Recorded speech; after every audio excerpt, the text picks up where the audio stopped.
Yo, what is up guys? So welcome to my video for the best heroes to climb with in Overwatch in 2018, aka Season 8. Now, there hasn't been any huge changes to all the heroes or any new heroes. There has been some minor changes which we will indeed be going over. Now, first off, I do want to mention that even though some people will argue that some of the information would be subjective in here, we're using objective stats, meaning that you can't argue. The stats are here. These are the win rates for some of the heroes, which I've taken into consideration for this video. So some of the stuff I'll be mentioning is subjective, but the thing is when we look at hard stats, we're adding that into consideration. This is counting PC and console. Don't worry, my console homies, I got you.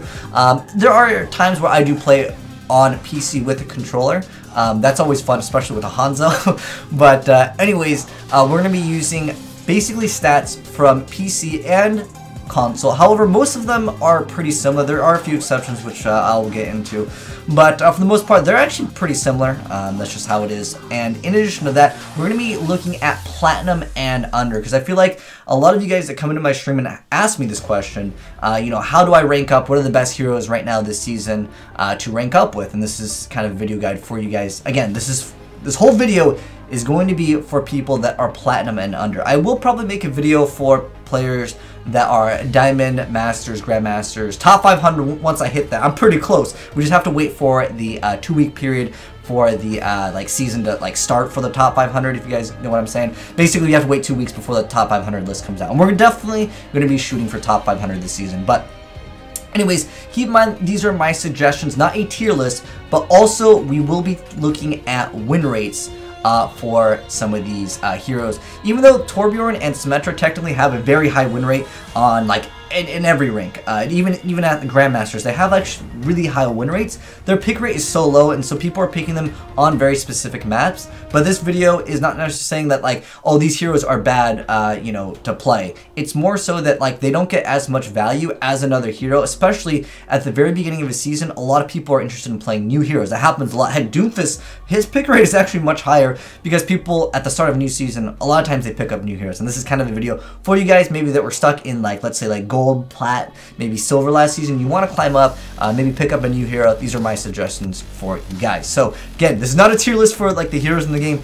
It's kind of my suggestions, plus we're looking at win rates. So first off, let's take it one by one. So we're gonna look at Mercy. She's basically required. Alright, let's be honest here. If you go to the highest level of competitiveness in the game, so many people complain about Mercy. She needs to be nerfed. You know, I'm in that boat, but we're not going to be really talking about what hero should be buffed and nerfed right now. It's more so just my suggestions for you guys. The reason why Mercy is in her own category, she's so high tier. If we're talking about tier lists for the game, she's hands down the highest tier in this game. The reason why is because you get very good value for a very low skill floor, meaning that it doesn't require very much skill to go up to someone and hit res. Obviously, there's positioning you need to, you know, call out, hey, we need to go ahead and make room for the Mercy to res. But for the most part, she gets, again, very good value out of, it's kind of like Diva's Defense Matrix. It's not like it's skill to go up to someone and just hold right click or L2 or whatever the button it is that you have it bound to. It's just, she's just so dang good. And another thing is you can't trade any defensive ult for Valkyrie. Valkyrie just outclasses pretty much all the ults in the game,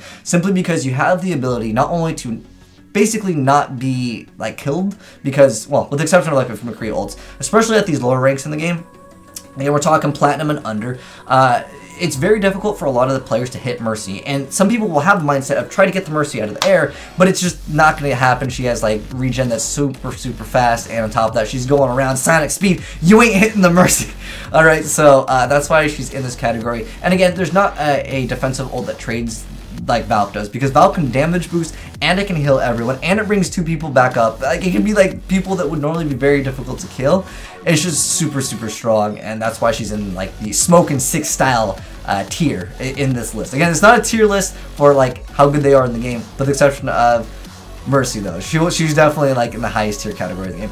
Next up, Junkrat. A lot of people want him nerfed. He's so dang strong right now, and simply because you just spam an area. And there's so many times as Junkrat, when even I'm playing him on my Grandmaster's account, I will just be spamming and people will just walk into it, and I don't even expect to get a kill, but the grenades bounce back, they linger for way too long. There's just so many good things with Junkrat right now. He's definitely one of the highest win rates heroes, and I could definitely suggest him for you guys. Again, across the board, he has actually one of the highest win rates. It's like 54% in a lot of these different categories. But definitely suggest Junkrat. Very easy to play. It's just spam for days. You got this, I believe. All right. Next up, Pharah. I always suggest Pharah in like gold and lower, but in plat you could definitely still play Pharah. The reason why is not necessarily because at lower ranks, obviously people are gonna have worse aim, but it's not like people always have potato aim in these lower ranks of the game. But the thing is that a lot of times in these lower ranks, we're talking like even like diamond, heck, even sometimes in Grandmaster games, you get teams that like don't want to have a hit scan and they'll be defending, and it's just so difficult to deal with a Pharah when you don't have anything to deal with the Pharah. And that's like the main reason why I definitely still suggest Pharah. And she's a little bit lenient on what she can do, like as far as like aim. Like I play with a controller on PC as Pharah, and I feel like it can perform relatively well. It's just the 180s that I don't really like doing with controller because I play with linear ramp. There's a lot of different things that you can do with controller. In fact, I think on the controller on PC you can change the settings too. I don't know if I've done that with Pharah, but yeah, I think Pharah is still very good. And I do technically play a lot of Pharah on my lower ranked accounts, my Smurf. So when I play with my friends, there are times where I'll pick Pharah just because, again, not only is the aim a little bit less viable in the lower ranks. Like if they pick in a McCree, dude, I'm a dumpster on that McCree in these lower rank games. But if you go to like Masters, Grandmasters, you do the McCree gonna just melt the Pharah. Everyone's gonna say, why the heck you playing Pharah at this rank? And you're gonna get shredded by, you know, the person that's playing McCree. But next up, Reinhardt, D.Va, they're very, very good core tanks. D.Va lets you kind of play a little bit more aggressive. It lets your team make room, and a lot of times, D.Va actually has one of the highest like pick rates in the game. But thing is that D.Va allows your team to kind of push, and she can survive a little bit better. A lot of times Winstons don't manage the barrier very well, or sometimes if you're playing Winston, your team doesn't follow up. And with D.Va, you have a lot more areas for disengagement because of defense matrix that Winston just doesn't have, because to initiate, he kind of needs to use his mobility, and obviously the shield can be kind of a thing that it's kind of difficult to do in lower ranks because your team doesn't follow up sometimes, and it really comes down to communication. But speaking of communication, Zen, the Discord god, he's actually really good right now. He actually has such a high win rate. In fact, sometimes he's having a higher win rate than Mercy. It kind of swaps in between. Depends what if you're looking on PC, console, gold, silver, platinum. But yeah, Zenyatta actually is really strong. The reason why is because his ultimate, out of any of the ultimates to stop your opponents from getting off their ultimates and getting kills with, he's actually really good.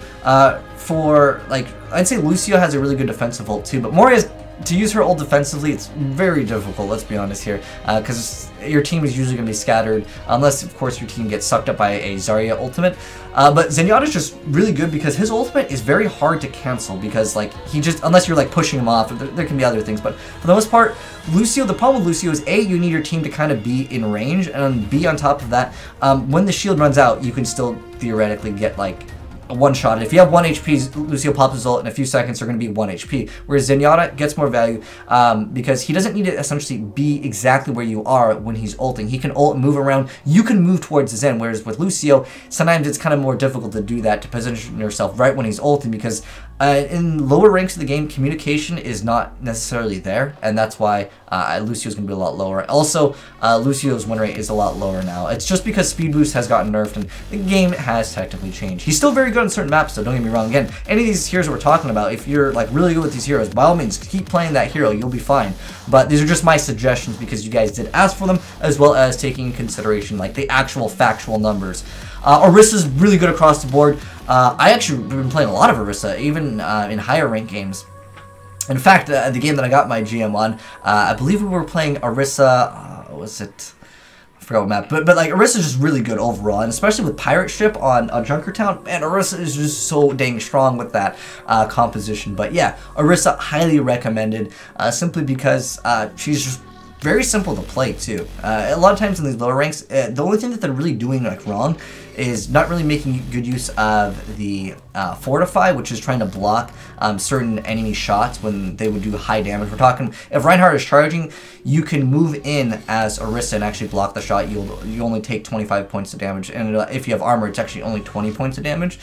But yeah, the damage reduction is great on Orisa. But yeah, Orisa is just really solid overall. It lets your team kind of push. It lets them feel really, really safe. And in the lower section of the game, again, plat and under, the thing is that a lot of people are very scared to go in, and like, especially as tanks, I see a lot of times the tanks are very scared to go in, and Orisa can be that tank where if you're scared to go in, you throw down that thing in front of you, the barrier, and then you just keep on firing, and you'll get good value out of it because you can still actually do damage.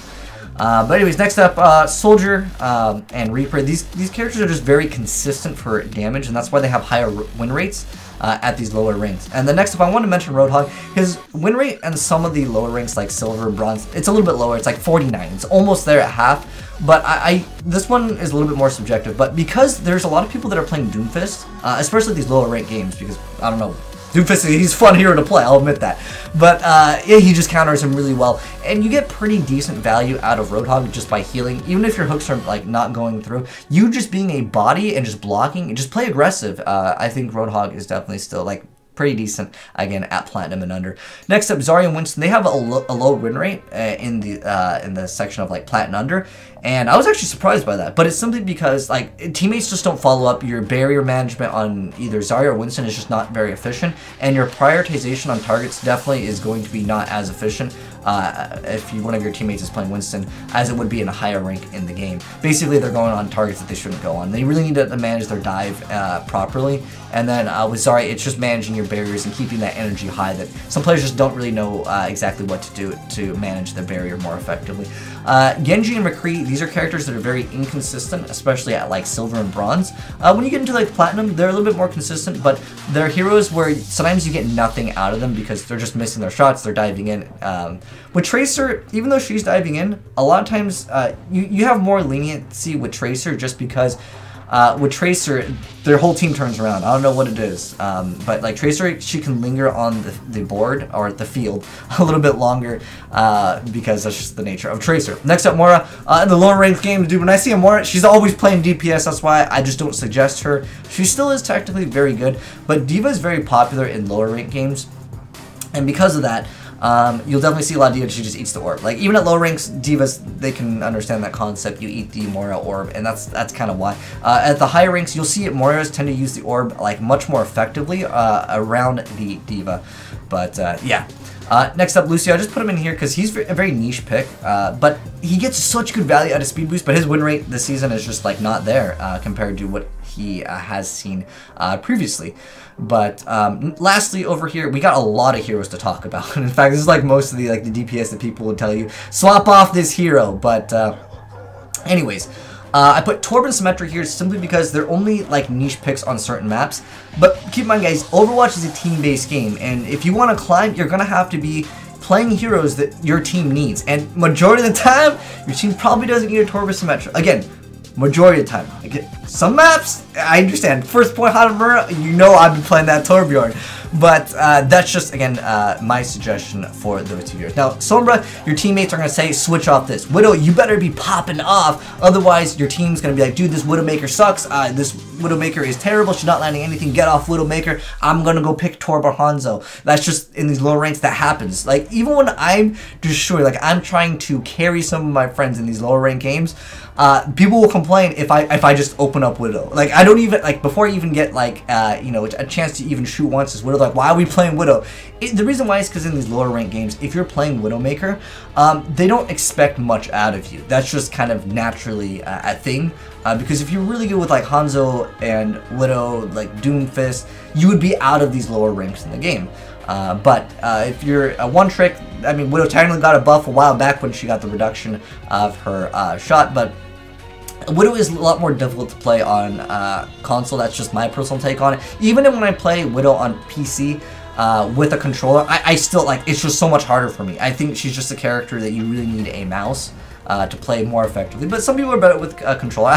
One of my friends is one of the top 3 Widows on console, and he's a beast. Like, he makes Widow look so good. Everyone thinks he uses mouse and keyboard, but heck, I've tried mouse and keyboard on console. I can't do it. I could do controller on PC with some heroes like Junkrat, Fair. Some of the characters don't really require as much precise aim. I totally am comfortable playing with a controller, and it's sometimes just because my hands legitimately get tired of playing with my mouse from certain games. It's because I play another game called Path of Exile, but that's a topic for another day. Anyways, yeah, these are just heroes that it's going to cause frustration in your team. Before the team even gets a chance to play, your teammates are just going to be complaining that you're playing some of these heroes, and that's why they are in this category. Same thing with anything that we're mentioning. It's just these heroes already set your team up, to force them to play something. Like, for example, if you're playing Bastion, your teammates have to have a Rhine or an Orisa, otherwise you lose so much value out of the Bastion that you might as well have played another hero. You force your team to swap to something that they might not be comfortable with playing. But keep in mind, all these characters that are in this F section, again, this is not a tier list for heroes in the game, it's just my suggestions for you guys to rank up with, and win rate definitely speaks for itself. But with Bastion, obviously if you set it up, again, it has to do with pick rate. That's the reason why some of these heroes are kind of different. Like, again, Torb and Seperate have the highest win rate, but the thing is that do you actually think that they are the best heroes in these lower ranks of the game? No, I don't think so at all. It's just because, again, they're a niche pick and they can work for certain maps very, very well. But a lot of these heroes, again, they're going to make your teammates really frustrated when you play them at these lower ranks of the game. Especially like Doomfist, dude. I don't know why people don't want to see Doomfist. It's because they don't expect you to do very much with those heroes. And Anna, lastly, I wanted to mention, she's actually a hero that has one of the lowest win rates. Even in Grandmaster, she actually has the lowest win rate in the game. And that's because she's a very difficult hero to play. Again, since we're just discussing like Plat and under, these heroes just don't get very good value, or they're kind of difficult to play. And if you were really good with these heroes, or if you want to practice these heroes and climb with them, you can definitely do so. But again, people are just going to be complaining about some of these heroes. I have definitely experienced it when I'm trying to help my friend, not boost. We're just playing together, carry. But anyways, those are my suggestions. Hopefully it helped some of you guys out. If it did, drop a like on it, and let me know if you guys felt like I missed out on any other heroes or any other like reasons behind playing some of these heroes to climb up with as of right now, because, you know, maybe a week down the line we might get some huge changes. I was really hoping Season 8 would add a lot of differences, but basically to sum it up over here, the difference is Moira's Orb now targets everything. It will target soldiers like heal. It targets everything, so Moira's Orb technically goes away faster, but it can like get rid of a lot of different things. Like before it couldn't get Symmetra turrets, but now it basically hits everything in the game, even like Torb turrets. With the exception of if something is barriered by Zarya, which is an interesting thing. But who knows, they might change that later down the line. But other than that, Doomfist also technically got a change. Basically, it was a lot of bug fixes, so he's much more consistent, but at the same time, in these lower ranks, a lot of people are going to feel like you're going to be an inconsistent hero. They're going to want you to swap off of him. But anyways, those are my suggestions. Let me know yours down below for Platinum and Under. And like I said, I'll probably make a guide. I want the top 500 list to come out because I want to hit top 500. Then my video would be much better at giving you guys suggestions for like what heroes to climb the top 500 with. But thanks for watching, guys, and I am signing out.